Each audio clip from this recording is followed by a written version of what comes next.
Hey people, thank you for being with me today. We're going to continue from where we left off yesterday in our theme of new beginnings.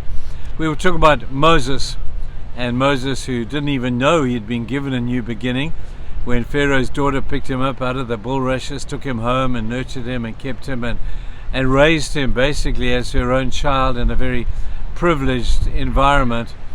But Moses was only there for a short while, and then one day he messed up. He messed up really badly. I'm sure in the back of his mind Moses must have known that he was not an Egyptian. He was not stupid. He could see that he had come from Israelite family. He could see that he had Israeli blood in him. And so when he was in Pharaoh's palace, he must have thought, I don't really belong here. Well, I'll just hang out here because it's really beneficial for me, is probably what he thought. But one day Moses messed up really badly.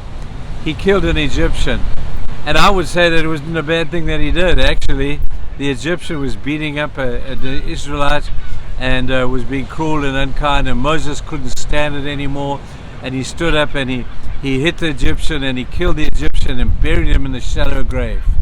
And he went home not thinking that there would be any comeback from that. Well, it was comeback, and word got out that Moses had done this. Moses head for the hills as quick as he possibly could. He head for the hills, and he sat there for a good period of time, another 40 years. He sat in the Midian desert, licking his wounds, feeling sorry for himself, and playing the victim over what he had done.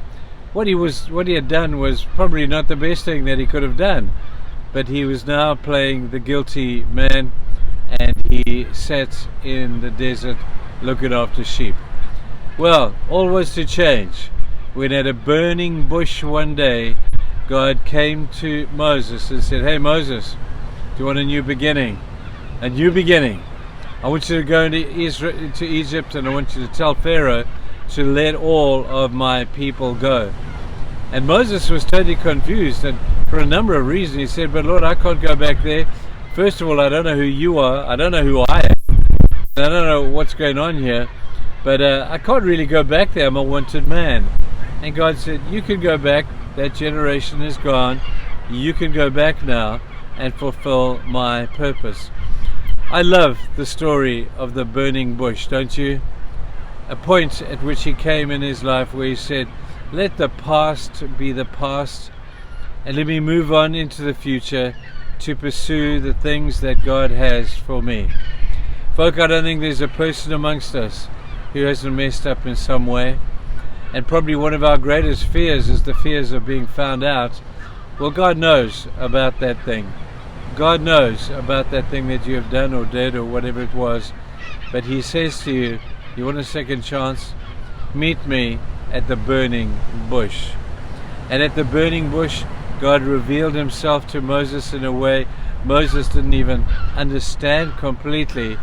But God spoke to him, realigned him, repurposed him, and said, Moses, get over yourself.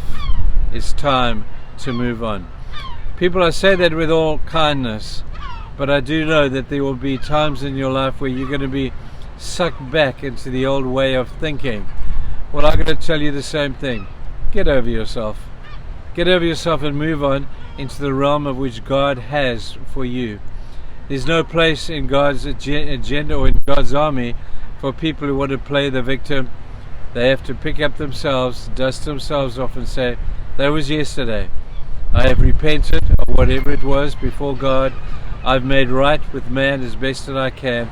Now I need to move on. So I hope today that this burning bush experience may just be yours, man. If it is, don't you want to let me know?